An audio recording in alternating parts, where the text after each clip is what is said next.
My name is Charlotte and I work in the Historic Clothing Department at the New Canaan Museum and Historical Society in Connecticut. We're pretty much done photographing the historic wedding gowns, so today I set up the white backdrop to get back on track with photographing the rest of the collection. It was definitely a process and I'm very short, but ta-da! There we go. And I smoothed it out as much as possible, less of a headache down the road in editing. I also vacuumed up some dust that was on the sheet as well, and lastly set the lights up. So today's dress was a 1905 gown of black chantilly lace that came with 2 separate bodices. We tried the top on first to make sure it fit since we're down to 1 good mannequin. All the others are in the show. And here you can see the daytime bodice. It's a daytime top because the neckline is much higher.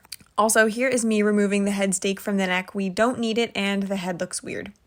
So after we took the dress out of storage, we brought it down to the photography area where we carefully set it up on the mannequin. The dress was actually owned by a woman named Mary Eileen Mossman, who was the wife of a Connecticut Congressman, Ebenezer Hill. They lived nearby in Norwalk and he served from 1895 to 1917.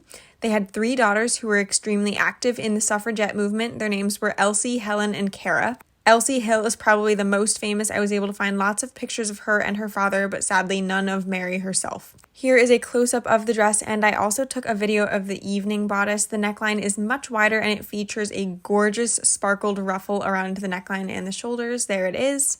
The dress is made of lace and white taffeta and sequins. I can't really tell you what the sequins are made of unless we could do tests on them, and I'm not really an expert in that area.